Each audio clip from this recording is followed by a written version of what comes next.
মিশ্র বিন্দু থেকে। সৃষ্টি করার পর আল্লাহ তাআলা বলে, সৃষ্টি কেন করলাম? নাবতালিহিম, তাদেরকে পরীক্ষা, তাদেরকে কি করব? পরীক্ষা করব। অর্থাৎ বোঝা গেল আমরা আগে ছিলাম না, আল্লাহ তাআলা আমাদেরকে রহম করে করুণা করে সৃষ্টি করেছে। আর সৃষ্টির কারণও আল্লাহ বলে দিয়েছেন কি? নাবতালিহি, পরীক্ষা করবেন। আল্লাহ তাআলা কি করবেন? পরীক্ষা করবেন। যে পরীক্ষা যে করবেন, কি বিষয় করবেন, সেই বিষয়টাও আল্লাহ বলে দিয়েছেন যে ইন্না হাদাইনাহুস সাবিলা ইম্মা শাকিরাও ওয়া ইম্মা কাফুরা। আল্লাহ রাস্তাটাও বলে দিয়েছে। রাস্তা বলে দেওয়ার পর বলতেছেন হয়তো সে কৃতজ্ঞ হবে নাহলে অকৃতজ্ঞ হবে। রাস্তা কি? আল্লাহ বলেন উলাইকা হিজবুল্লাহ,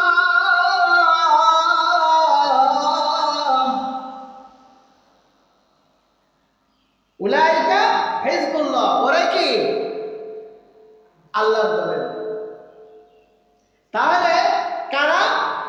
যারা কোরআন হাদিস মানবে, নবীর সুন্নাহ অনুযায়ী চলবে, নবীর সুন্নাহ অনুযায়ী চলবে, অর্থাৎ সিরাতুল মুস্তাকিমের উপর চলবে, তারা কার দল? আল্লাহ তাআলার দল। এটা হলো একটা রাস্তা। আরেকটা হলো উলাইকা হিজবুশ শাইতান, আরেকটা হলো কার দল? শয়তানের দল। অর্থাৎ যারা আল্লাহর হুকুমকে মানবে না, নবীর সুন্নাহ অনুযায়ী চলবে না, নবীর সুন্নাহ অনুযায়ী চলবে না, ওইটা হলো আরেকটা দল, অর্থাৎ আরেকটা রাস্তা। তাহলে রাস্তা কয়টা? দুইটা। একটা হলো আল্লাহর রাস্তা, আরেকটা হলো শয়তানের রাস্তা। আবার আল্লাহ স্পষ্ট করে বলেন যে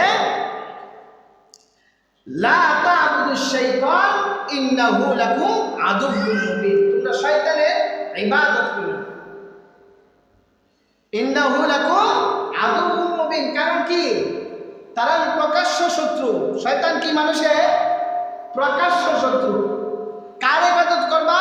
ওয়ালিয়াবুদুনি হাদা সিরাতুম মুস্তাকিম।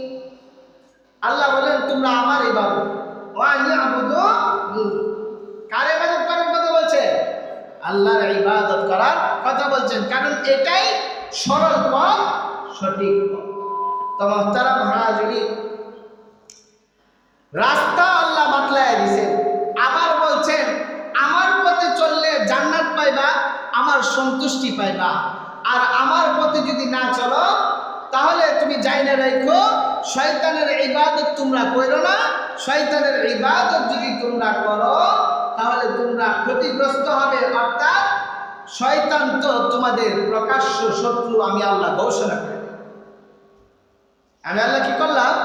ঘোষণা করলাম ইন্নাহু লাকুম আদুউউম মুবিন। তো মুহতারাম হাজিরিন, একটা মানুষ কখন পূর্ণাঙ্গ মানুষ হতে পারে? একটা মানুষ কখন পূর্ণাঙ্গ মানুষ হতে পারে? আল্লাহ রাসূল সাল্লাল্লাহু আলাইহি ওয়াসাল্লাম হাদিসের মধ্যে বলেছেন আলা ওয়া ইন্না ফিল জাসাদি মুদগাহ ইযা সালাহাত সালাহাল জাসাদু কুল্লুহু ওয়া ইযা ফাসাদাত ফাসাদাল জাসাদু কুল্লুহু আলা ওয়া হিয়াল কলব। মানুষের শরীরের মধ্যে, মানুষের দেহে একটা গোশতের টুকরা আছে।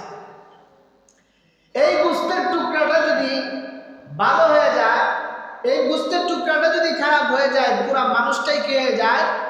খারাপ হয়ে যায়। আর এই গোশতের টুকরাটা যদি ভালো হয়ে যায় তাহলে ফুল মানুষটাই কি হয়ে যায়? ভালো হয়ে যায়। এই গোশতের টুকরাটার নাম কি? কলব। এই গোশতের টুকরাটার নাম কি? কলব বা অন্তর। লুকমান হাকিমকে একদিন তার মুনিবে বললেন, হে লুকমান, তুমি আমার জন্য খাসি জবাই করো। তো লুকমান হাকিম মুনিবের কথায় খাসি জবাই করলেন। জবাই করার পরে মনিবে বলতেছেন, লুকমান ওই খাসি থেকে উত্তম 2টা গোশতের টুকরা আমার জন্য নিয়ে আস, উৎকৃষ্ট। লুকমান কি জিহ্বাটা আর হৃৎপিণ্ডটা নিয়ে আস। যখন মনিবের সামনে ওই জিনিসগুলো উপস্থাপনা করলেন, মনিবে বললেন, লুকমান এর চাইতেও উত্তম কোনো জিনিস ছিল না বা উত্তম কোনো গোশত ছিল না? লুকমান বললেন, এর চেয়ে উত্তম কিছু আমার চোখে ভাসে নাই। মনিবে ডাক দিলেন, লুকমান তুমি আবার আরেকটা খাসি জবাই কর। আরেকটা খাসি লুকমান জবাই করলেন। জবাই করার পরে মনিবে বললেন, লুকমান তুমি ওই খাসি থেকে নিকৃষ্ট 2টা গোশতের টুকরা নিয়ে আসো। তো লুকমান আলাইহিস সালাম 2টা টুকরা নিয়ে আসলেন, আবার একই টুকরা, জিহ্বা আর হৃৎপিণ্ড। মনিবে জিজ্ঞাসা করলেন, লুকমান প্রথমবারেও তুমি বললাম উৎকৃষ্ট 2টা টুকরা আনার জন্য, তুমি আল্লাহ জিহ্বা আর হৃৎপিণ্ড। দ্বিতীয়বার বললাম নিকৃষ্ট টুকরা আনার জন্য, ওই সময়ও তুমি আল্লাহ জিহ্বা আর হৃৎপিণ্ড বুঝি নাই আমি। লুকমান বলেন, মনি মানুষের বা জীব জানোয়ার সবচেয়ে গুরুত্বপূর্ণ অংশ হলো এই 2টি। যদি মানুষের জিহ্বা ভালো হয়ে যায়, মানুষের অন্তর ভালো হয়ে যায়, ওই মানুষটা পরিপূর্ণ একজন ভালো মানুষ হয়ে। আর মানুষের যদি জিহ্বা নষ্ট হয়ে যায়, অন্তর নষ্ট হয়ে যায়, ওই মানুষটা পরিপূর্ণ একটা মন্দ লোকে রূপান্তরিত হয়ে যায়। এই জন্য আমার কাছে এই 2টা অঙ্গকেই সবচেয়ে গুরুত্বপূর্ণ অঙ্গ হিসেবে মনে হয়েছে।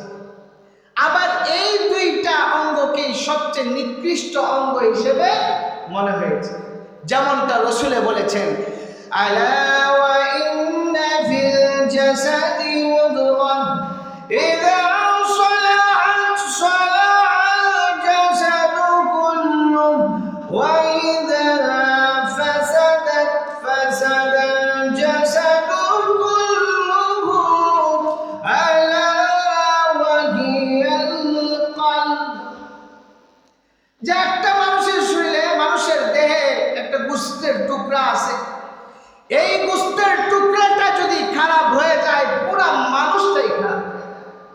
গোশতের টুকরাটা যদি ভালো হয়ে যায়, পুরা মানুষটাই কি হয়ে যায়? ভালো হয়ে যায়। আর এই গোশতের টুকরাটা কি? হৃৎপিণ্ড।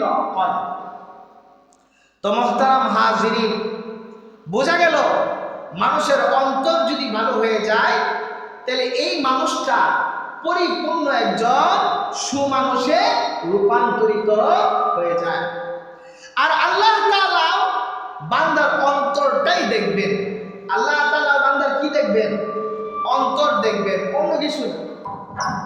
অন্তর আর আমাল দেখবেন। হাদিসের মধ্যে বলেন, قال رسول الله صلى الله عليه وسلم إن الله لا ينظر إلى صوركم وأموالكم ولكن ينظر إلى قلوبكم وأعمالكم। আল্লাহ তাআলা লা ইয়ানজুরু ইলা সুওয়ারিকুম ওয়া আমওয়ালিকুম। আল্লাহ তাআলা মানুষের চেহারা এবং মাল দেখেন না। তো আল্লাহ দেখেন কি? ওয়ালাকিন ইয়ানজুরু ইলা কুলুবিকুম ওয়া আমালিকুম। তো আল্লাহ দেখেন, তো দেখেন কি? দেখেন বান্দার আমাল এবং অন্তর দেখেন। বান্দার কি দেখেন? আমাল এবং অন্তর দেখে। তাহলে এই কথার দ্বারা বোঝা গেল আল্লাহ তাআলার কাছে মানুষের দেহটা পছন্দনীয় না, মানুষের সম্পদটাও আল্লাহর কাছে পছন্দনীয় না। পছন্দনীয় জিনিসটা কি? কয় অন্তর। বলেন না সুবহানাল্লাহ। আল্লাহর কাছে পছন্দনীয় জিনিস কি? অন্তর। কারণ এই অন্তর যদি ভালো হয়ে যায়, একটা মানুষ পরিপূর্ণ একজন ভালো মানুষে রূপান্তরিত হয়ে যায়। আর এই অন্তর যদি খারাপ হয়ে যায়, ওই মানুষটা মন্দ মানুষে রূপান্তরিত হয়ে,